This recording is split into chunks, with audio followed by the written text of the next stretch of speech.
All right, hello again to those of you who are new over the last minute. Welcome, we're very happy to have you with us. We are going to get started. I'm sure there will be more people who are going to trickle in. That's okay, but just to keep the ball rolling for us, we will kick off our webinar. So my name is Helen Schroeder. I'm sure you've seen my name pop up in some of your emails over the last few weeks. I'm one of the consultants at Sigma Assessment Systems, and I'll be co-facilitating your webinar today with my colleagues Glenn, Brittany, and Erica.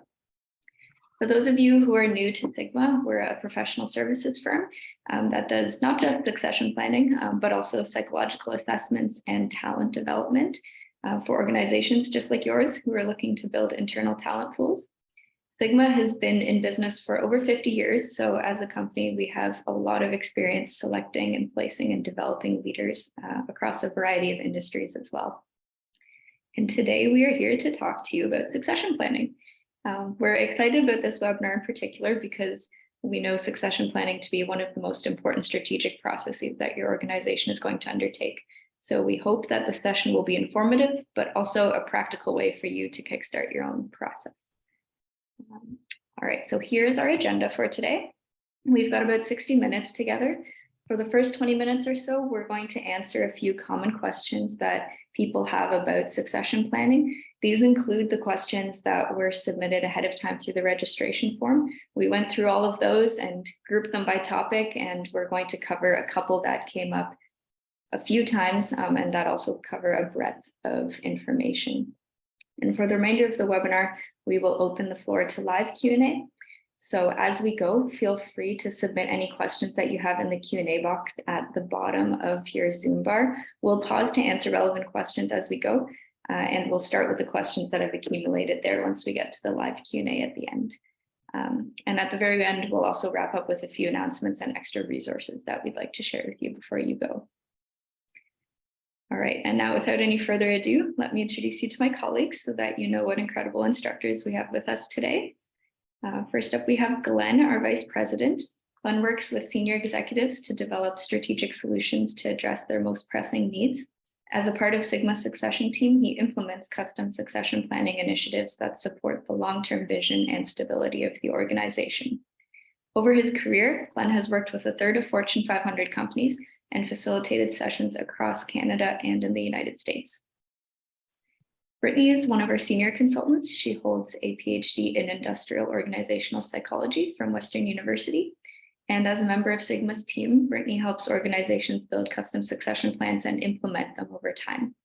She also supports leaders in their personal development efforts through one-on-one coaching and group training sessions. And last but not least, we have Erica. Erica is also one of our senior consultants. She completed her PhD in industrial organizational psychology at Western as well. And as a consultant, Erica has delivered succession planning and talent development training to a variety of organizations across North America. In her role as executive coach, Erica works one-on-one with leaders to identify development opportunities and build individualized development plans to support long-term growth. So we are in very good hands today. All right, let's get started. So one of the primary questions that we saw coming up time and time again as we looked through your submitted questions is, what are the key steps that need to happen in order to create a strong succession plan? And I'll just get you to flip to the next slide for me. First of all, welcome everyone, and thank you for taking the time to spend the hour with us today. So we have our six-stage succession planning process. Just to give you some background, I mean, we use this from companies, as small as 100 people, all the way up to multi-billion-dollar companies. So I think having a consistent process as the underpinning of your succession planning is really important. What's not listed on here, and I think that's really important, is before we even go down this path, is getting senior leadership buy-in. As many of you on this call may be HR folks or learning and development folks, and I think you likely already understand, without that senior management buy-in, going down this path is going to be really, really difficult. We want this to be an organizational initiative and not an HR initiative. So we'll talk a little bit about that buy-in a little bit later in the session today, but for now, I'll just focus on the steps. And at a high level, what we do when we work with clients in applying this process is the first thing is basically going through a process to identify critical roles. And the reason why we do that is, in a perfect world, it would be wonderful to have a succession plan for everybody in every position. Especially early on in the process, it's really important to understand where to focus. So we go through, I think, a pretty cool and unique process to identify those roles and essentially where are we going to focus our time and get those early wins. The second piece is building success profiles. And this is essentially another way of putting it is this is the talent that we need. So looking at those specific roles and understanding what's important for succession in those roles. That becomes really important when we're recruiting. Understanding those roles also helps us, and I always say this almost creates a target to develop people towards. So once we understand where our successors are, it's something to essentially match them up against and to understand where those gaps are. So that talent that we need is followed by, we call this nominate successors. I think we take a little bit more of a broader view than many. And I think even our label, and every time I go through this process, I always think that we need to rename our label. This, for lack of a better description, it does sound a little bit institutional, but this part, we actually want to take essentially an inventory of the talent that we have.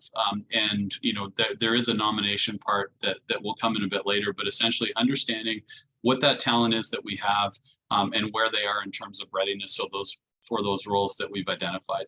So that first piece is really sort of taking the temperature of where the organization is.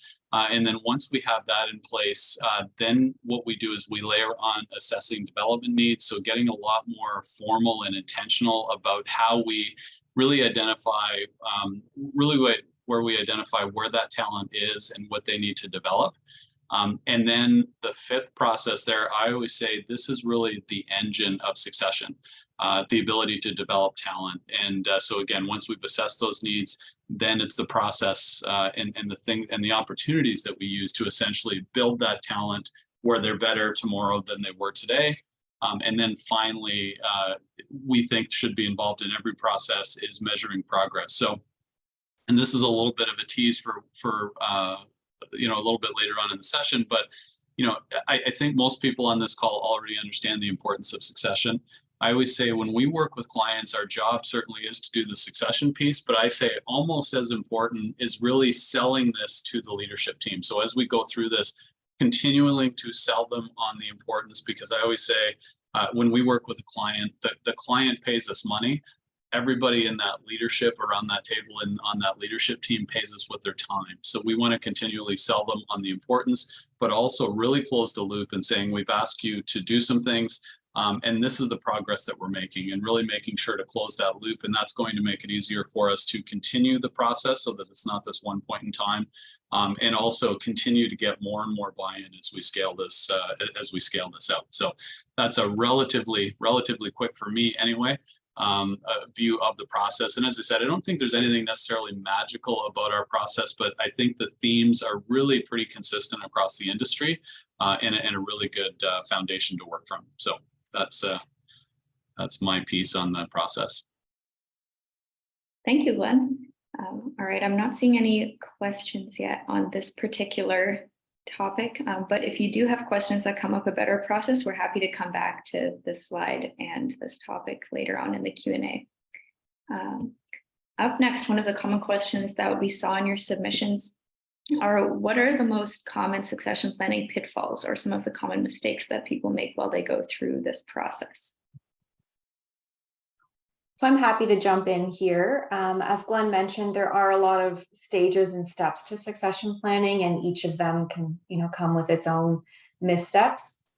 I think what might be helpful for the group here today is for me to focus on a few of the more broad mistakes that we see organizations make when it comes to succession planning, and how it can really set yourself up for success at the beginning by trying to avoid these mistakes. The first one I would say is organizations that think they're succession planning because they've identified a successor, perhaps for a particular role or even for leadership roles, but they've only identified one successor. And that's not really true succession planning. That's really replacement hiring. which does come with a lot of risks if you're only identifying one potential successor. You're leaving yourself up for a lot of vulnerability if that person chooses to leave your organization, perhaps decides they don't want the position. You're putting a lot of stake into one person by only identifying one successor. To have a really strong and robust succession plan, you want to develop pools of qualified candidates. So you want to have options when it comes time to filling a position by having multiple qualified candidates who are ready. Now, it doesn't necessarily mean that all of your candidates are going to be at the same level of readiness for a position, perhaps, and that's okay. We talk about developing a succession bench, and that bench has people who are at different levels of readiness, so that people are progressing through those stages at different times. In addition to giving you more options, that also gives you a talent pipeline that stays with the position. So when one person leaves, not only do you know who their successor is, but you have that backfill of people who are being trained up through the process as well. So that would be one big mistake, is thinking you've got succession planning in place because you've only identified one successor. Another mistake, which Glenn touched on a little bit, is delegating all of the responsibility for succession planning to one person or to one team. And often that does fall on HR or the learning and development team. The problem with that, and again, Glenn mentioned this already, is one of the main reasons that we see succession plans fail or stall is a lack of leadership support. And one way that you can kind of avoid that is, as Glenn said, getting their buy-in. And what we recommend is assembling a succession advisory team. And that team as a group is responsible for making decisions and implementing the succession plan. So although the initiative might be spearheaded by HR, and certainly you're going to have HR folks on that committee, it should also include members of your senior leadership team, members who are going to be able to make important decisions when it comes to succession planning and developing talent. And then the third mistake that we see quite often is failing to communicate succession to employees. This is a question we get asked quite a bit. There can be some hesitancy amongst leadership teams to communicate about succession for a variety of reasons, perhaps fear that it's going to, lead to a highly competitive environment, or people are going to think that they're identified as a successor and then they're guaranteed as a position. So there can be concerns with, communicating succession. The risk is that if you don't notify your employees that succession planning is something that you as an organization are prioritizing and putting effort into, you're at risk of actually having people leave your organization, particularly high potential employees. We know in recent years that one of the main reasons why people leave organizations is if they don't see development or growth opportunities available to them. So if you are making it clear to your employees that this is something that you are prioritizing, you are likely or more likely to retain that talent within your organization. It's also important that you have a strategy and a messaging around your communication of a succession. So when we talk about succession and nominating candidates, just because you're nominated doesn't mean you're guaranteed for a position. You are a potential successor until the time comes when a decision is made about a particular position. So as that advisory team, it's really important when it comes to communication to be intentional and very thoughtful about what needs to be communicated to whom and when they should be informed of the process. Some organizations, choose to use different language when they're talking to employees. So they might talk about it as a talent development initiative rather than succession planning per se. But there should be some form of communication happening with your employees in order for you to have success with that process. And I would say those are some of the top 3 mistakes that we see and questions that we often get asked by clients about succession planning. Thank you, Erica. So I see a hand raised here. I'm going to just allow you in to talk. Dal Ducone, do you have a question about this particular question?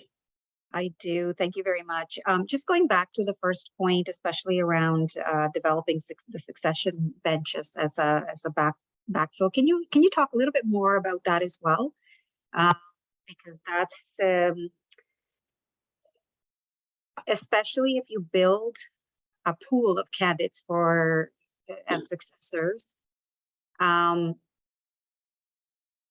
do you positively manage that messaging or relationship if the person possibly isn't going to be a successor into this role for a number of years yet, and that they have opportunity? Could you just talk a little bit more about that without leaving them thinking, okay, I'm going to have to go to another organization to further my career, but really sort of still letting them know that we want to invest in them, we want to keep them, but now is not the right moment or time.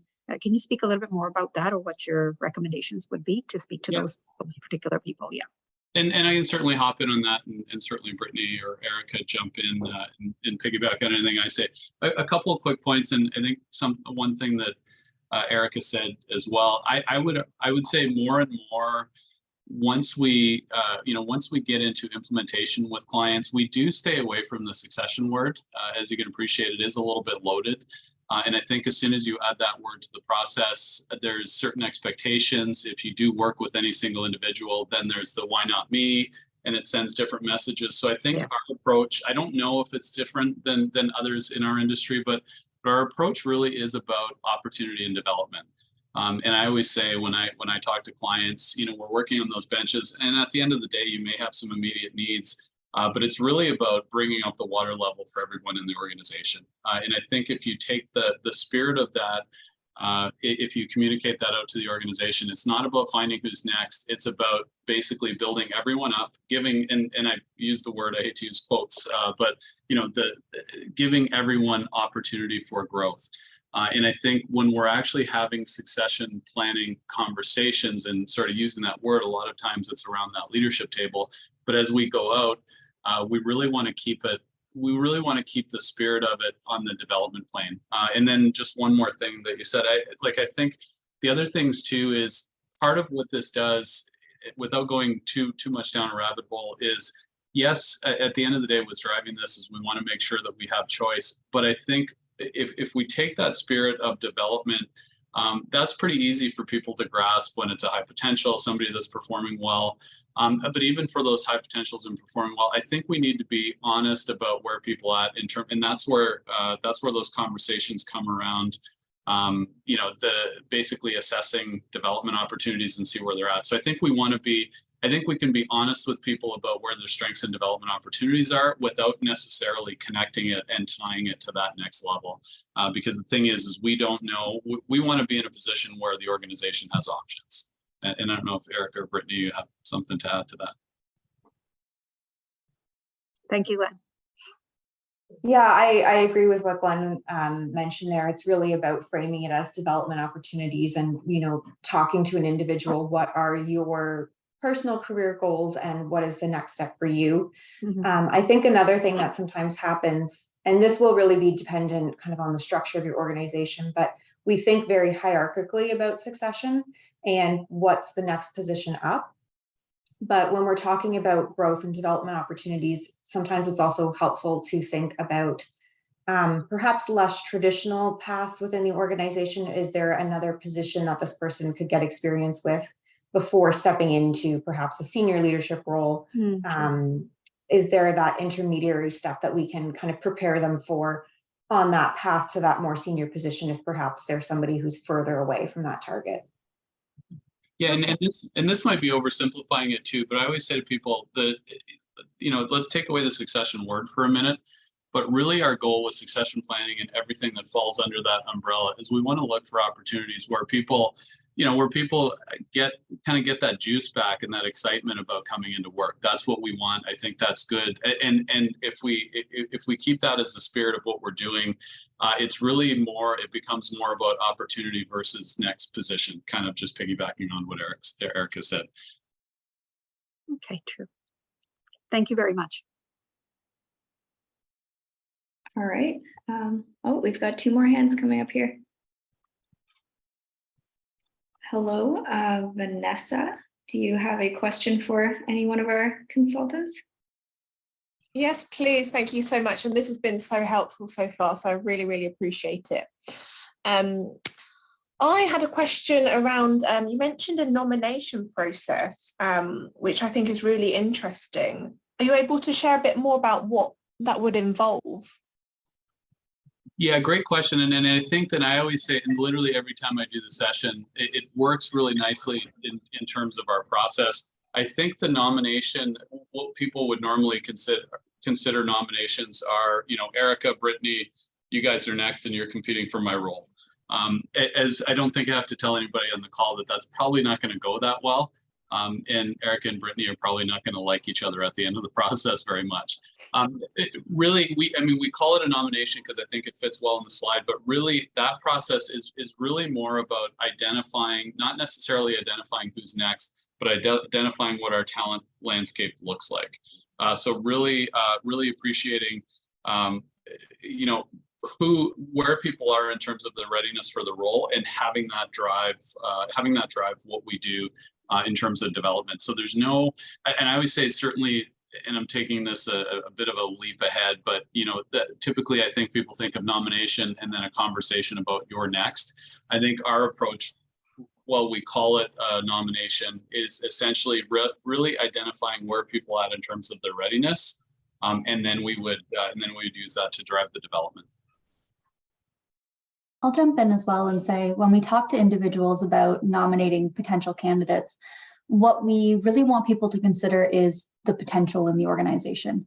Are there individuals that have potential to grow the skills to step into these roles? As Glenn said, we're looking at all levels of readiness and we're not expecting everyone that we put on a bench to be ready to step into a role tomorrow, but we will encourage leaders to look not only within their own team for who might be next or who has some experience that aligns with the role, but we'll talk to them about cross-functional potential across the organization and thinking about, is there talent or is there potential in other teams that you might be able to draw on to make a stronger bench for your role? So when we talk about this whole stage around identifying talent, it really is, how can we take a step back and take a very broad perspective on the kinds of talent and the kinds of potential that exists within our teams, and how can we, you know, give people these opportunities in different areas to develop. So again, we talk to them about potential candidates, potential nominees, individuals that we might consider for these roles.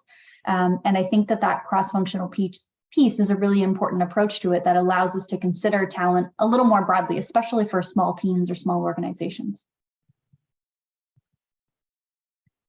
Thank you both. Thanks. Thanks, everyone. Okay, one more question. Oh, did it go away? I think I just saw a hand. And just while you're looking at that, can you just, and I shouldn't, I'm not checking my email here. I thought maybe you're really, anyway, I thought I had a blank one to show you, Vanessa, but instead of a nomination, and years ago, we used to use a nomination survey. We actually, and we'll follow up with this session. We actually use a talent review survey to kind of go at what Brittany was saying about what we're trying to do is look for potential and really cast that net a little wider. So, you know, we basically get leaders to evaluate folks on performance, initiative, kind of how well they're able to align strategically. And I thought I was able to find a blank one to show you, but we can follow up the session with that, because I think it's really helpful to just sort of show you some of the templates that we use to get that inventory of talent. And sorry for jumping in. No, thank you so much. Yeah, that's great. Sigma has developed quite a few templates, and we'll show you at the end. We've got a library of them that you can access. So hopefully we'll get some good resources into your hands. All right, Priscilla. Hello, everyone. So I have a quick question on the nomination bit.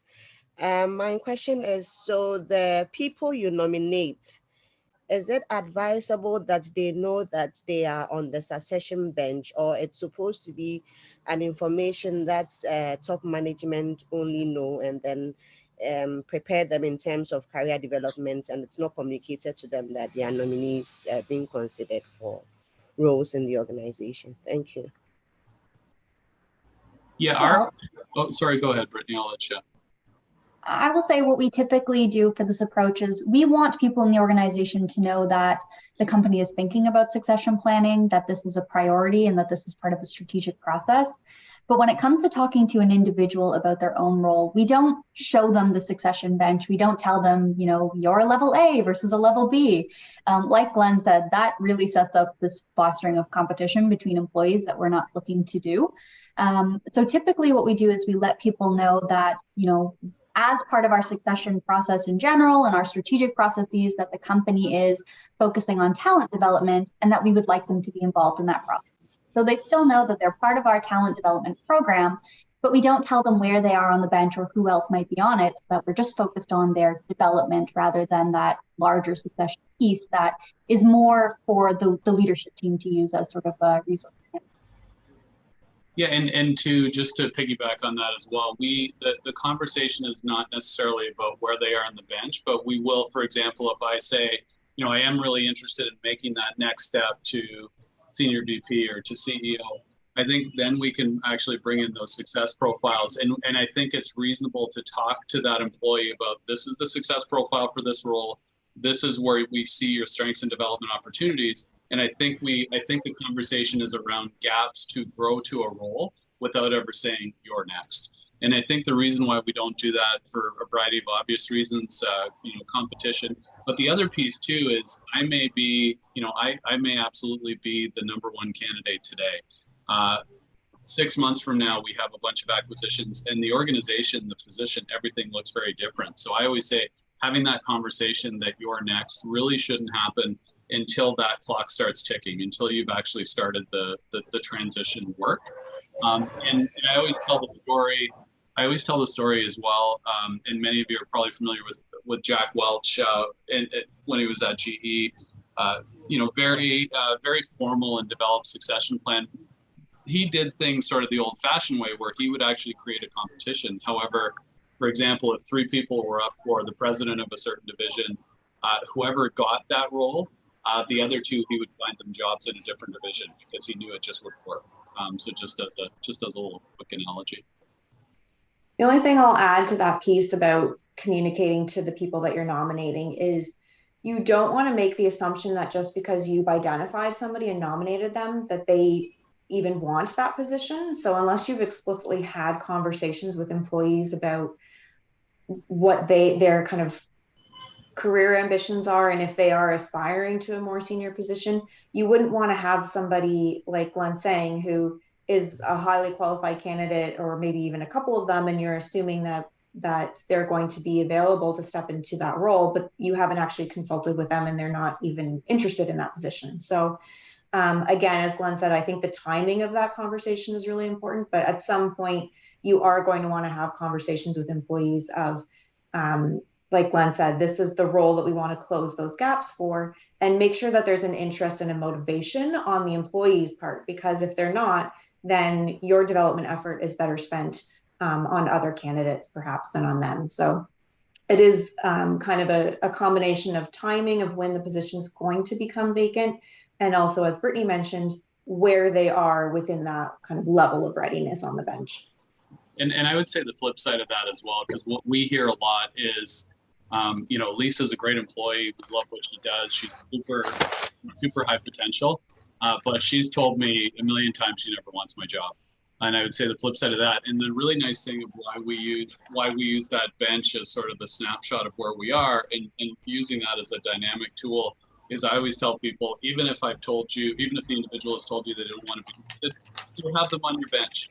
And you know, understand where they are. But as you can appreciate, just because I'm not interested today, I might be 5 years from now, I might be in a much different part of my life, and that might change. So I think both sides of that coin. And I think the moral of that story is we should always be having conversations, continued conversations, not just this one time a year that we do around performance review time, about where people want to go and what they want from the organization in their career.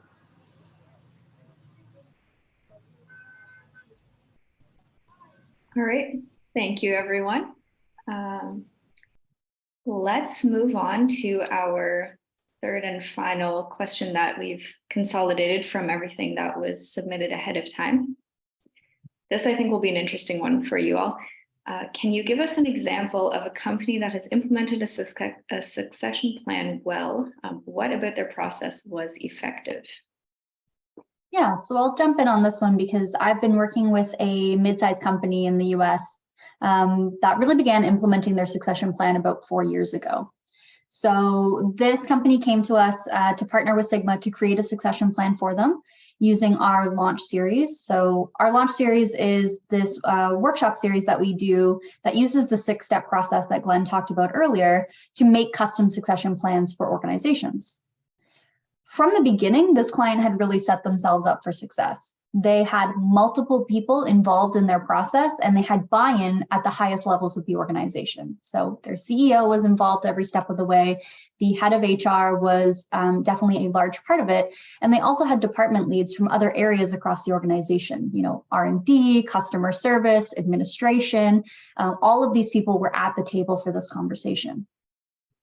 They began with a relatively narrow scope. So even though the company is hundreds of people, they only started with about a dozen roles in their plan. And they really, like Glenn talked about, identified those roles that are most critical to get moving with on succession plan and focused their efforts there. They sought out additional support to help them with the pieces of their succession plan that they knew they wouldn't be able to necessarily handle in-house right off the bat. So coaching was a big piece for them. They didn't have a lot of capacity for coaching in their organization. And so they brought in Sigma and some external supports to help them with coaching to make sure that the development of their candidates would remain a priority, even though they didn't have the resources themselves to be able to do that. With this organization over time, what they've done that I think has really helped to contribute to their long-term success is that they've expanded the plan over time, but again, in a very reasonable way. So they've added maybe another 10 roles every year where they identify which roles are the most important to include at that time. They build success profiles for them. They develop a succession bench.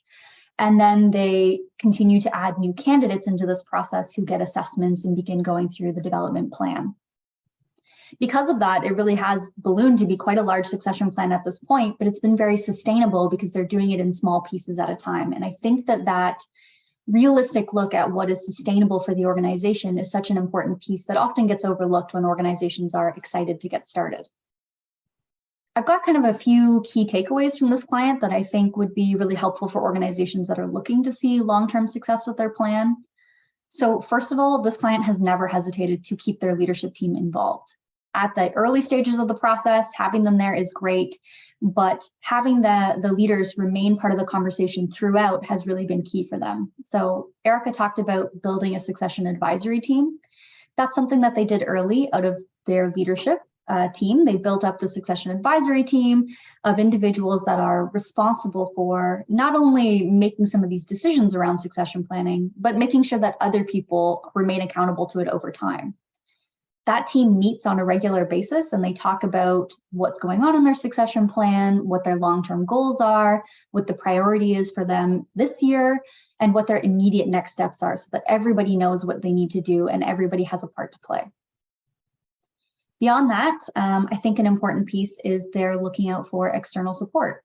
So having someone to support them with checking in, coaching, training sessions for their leaders, even bringing in external assessments because they didn't have one of their own that they used.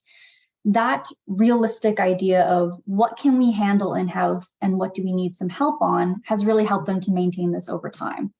It leaves them the space and the time to deal with the day-to-day while knowing that succession planning is not being forgotten or not being sort of left on a back burner. The last piece there that I just think is a really good takeaway from them is that they have worked very hard to integrate succession planning into their other processes. So it's not succession planning is this initiative that's sort of on its own. Succession planning has been integrated into their hiring process, into their strategic goal setting, into their day-to-day conversations about talent. So anytime they set strategic goals for a new year, they talk about their succession plan and how that aligns with it and how they can use their succession plan to make progress towards their goals. Or when they hire new individuals, they talk about putting these individuals onto a bench and where they fit in and how we can get them involved in the development process. So I think it's important for a company to think about how their succession plan fits within these other processes and make sure that when we're communicating that we're doing succession planning, it doesn't just sound like one new thing, but it sounds like a continuation of the progress that we're making towards our long-term goals already.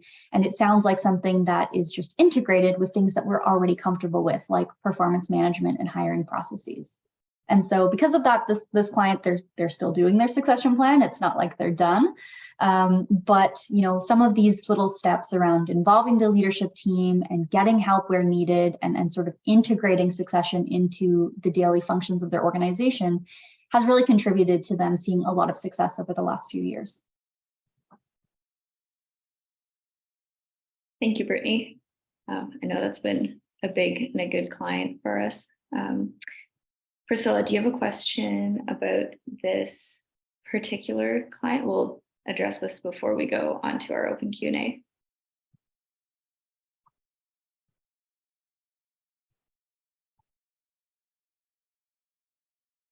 Go ahead.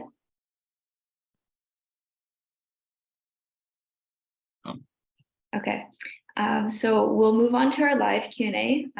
Priscilla, if you're having trouble with your mic, feel free to use the Q&A box in your Zoom bar at the bottom to submit questions there.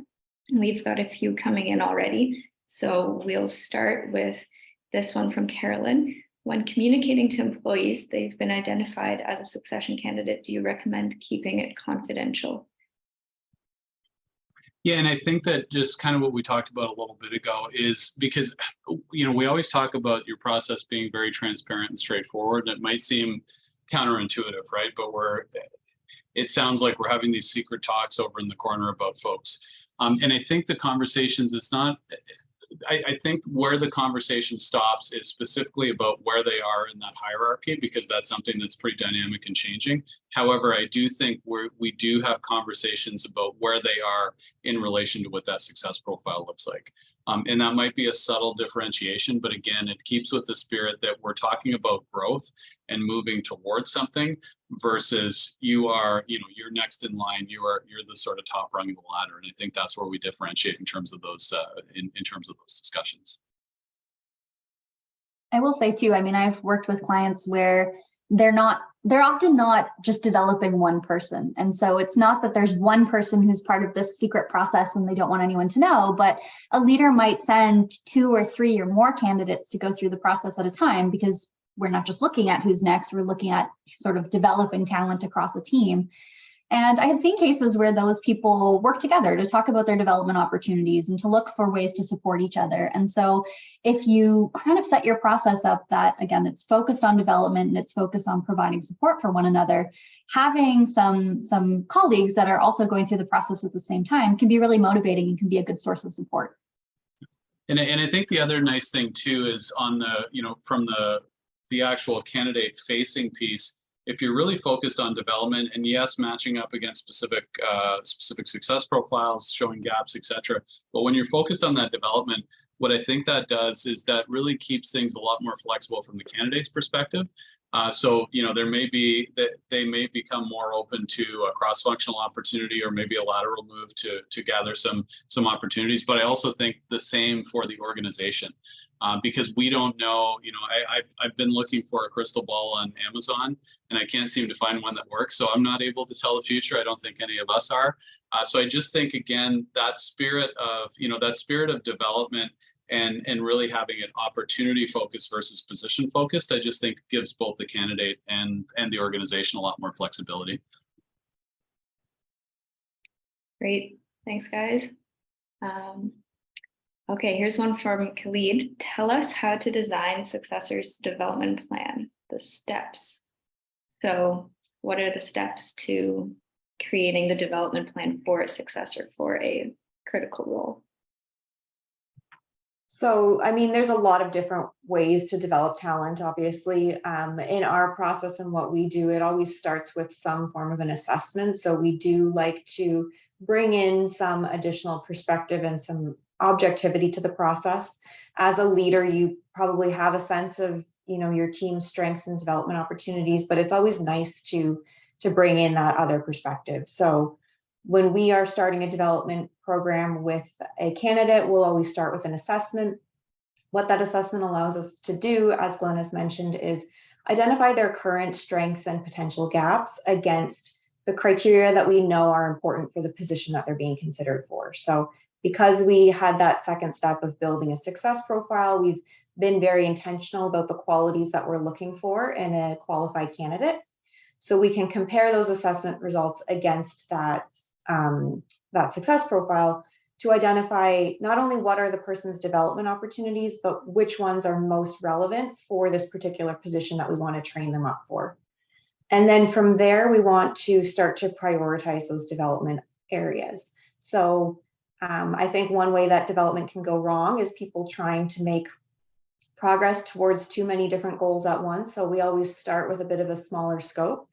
What we'll typically do is sit down with candidates in some sort of a coaching capacity to debrief their results with them and explain the patterns that we're seeing, have some conversations with them about which opportunities are really resonating and that they think are going to be most impactful for them. It's really important that candidates and employees are bought into their own development plan and that they have a hand in creating that plan themselves rather than being told you need to go do X, Y, and Z. So if they have an opportunity to say, you know, this really resonates, I struggle with this even in my own role, this is something that I would like to grow and develop, we start there.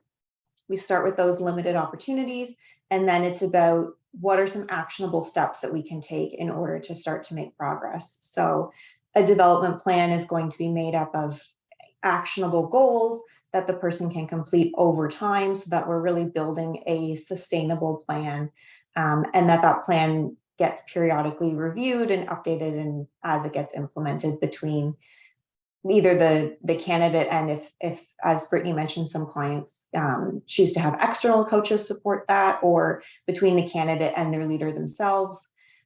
Regular check-ins with development are really important. Glenn mentioned a lot of companies do the once a year, or if they're doing really great, maybe twice a year check-in. But when you're talking about really prioritizing development for succession, those conversations should be more frequent between the candidate and their leaders so that they can really make progress towards those development goals. Yeah, and Erica's talked about all the steps within a process like that, which is really good. But I think a helpful reminder is just that, even though the candidate needs to have some ownership over their development plan and needs to feel really engaged with that process, the organization has a role to play here in setting up the steps for development process. Looking for things that you can offer to your candidates to support them to get different learning experiences and try out new skills. So coaching is a really important part of the process, but like Eric said, there's lots of ways to develop candidates. So looking for group training that you can offer to people, or mentorship programs, job shadowing, stretch assignments, there's lots of ways to do this. And so helping your internal coaches or your leaders by providing them with some opportunities that they can send candidates forward to is really helpful for having this robust development plan that's going to help a lot of people in a lot of different ways. Yeah, and just in terms of that development plan on a purely practical perspective, so the one of the assessments that we used that Erica mentioned actually has a development guide within it, and admittedly it's it's high level, but I think it really depends kind of the maturity of your organization and how much you've done from that perspective. So I think if this is, if you're really brand new in getting getting employees to do this and drive this process, I think it's actually a nice first step to build on, because, and many of you have probably seen, we basically take the results of the assessment, filter it down to something to focus on, and then the development plan is very simple, but what our clients tell us is actually pretty helpful.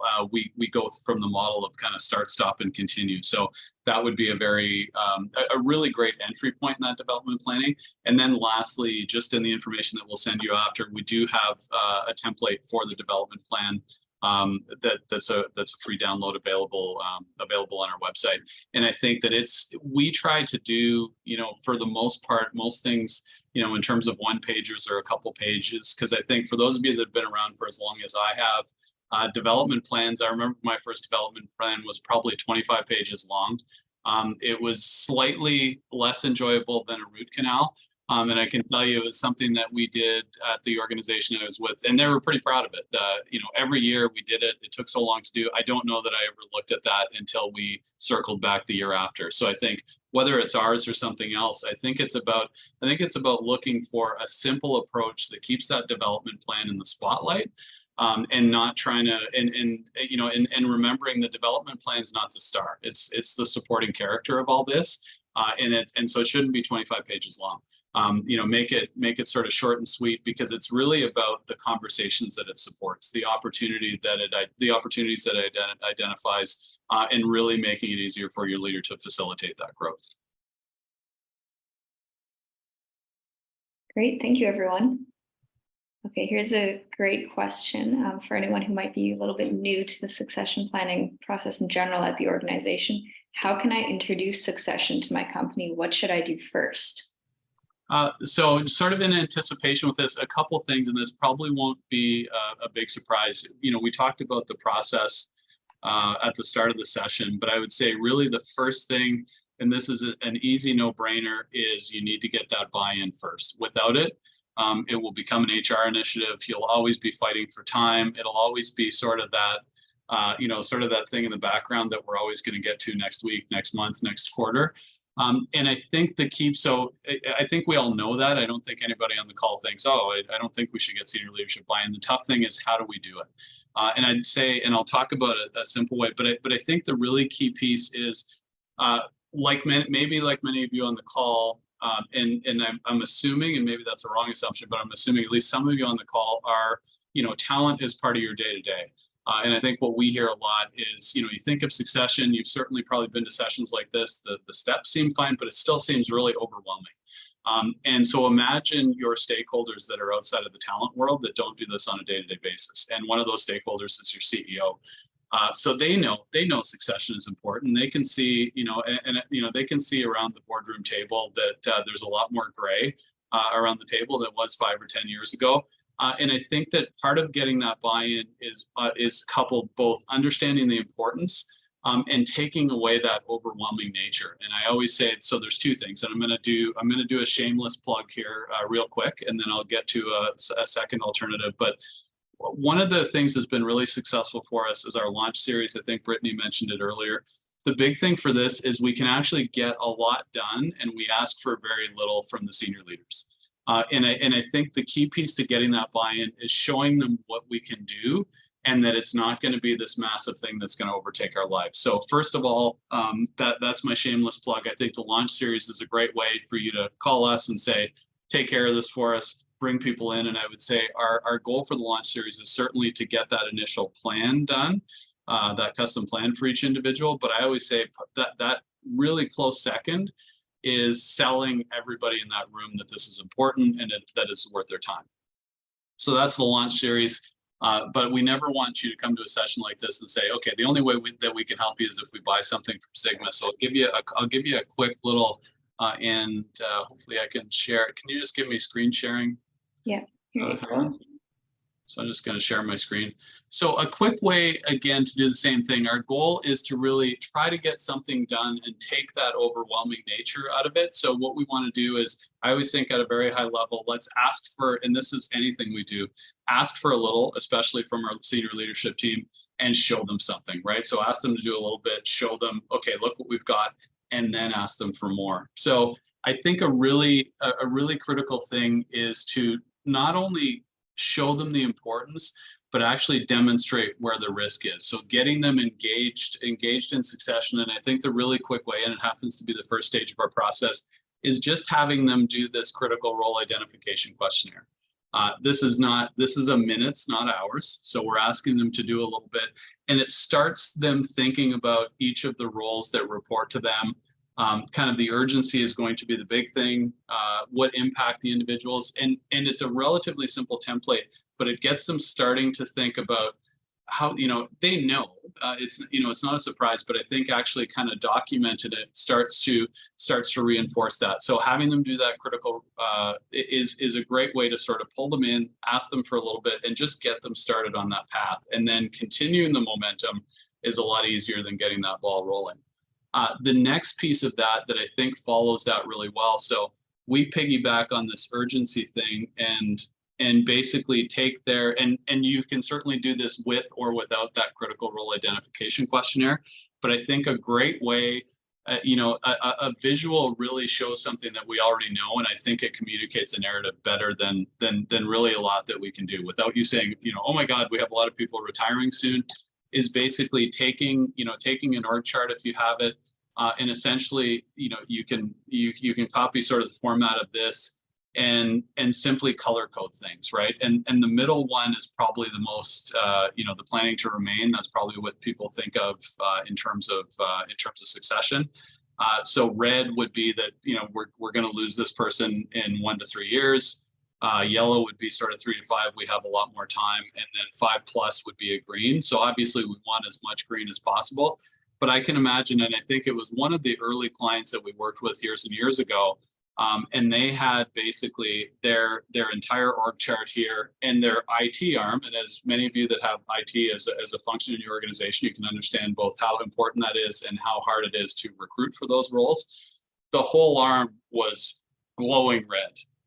And I remember, and Brittany was actually in that session with me, and I remember the impact that had on people, even though it wasn't that we were telling any secret. I think that having a visual to demonstrate the importance, and when you see those dependencies, when you see that basically, you see there's a lot of red certainly on one branch of that org chart, I think that can really make an impact. So, using that color coding and try to demonstrate a narrative, especially with your executive team, this is a lot more powerful than words.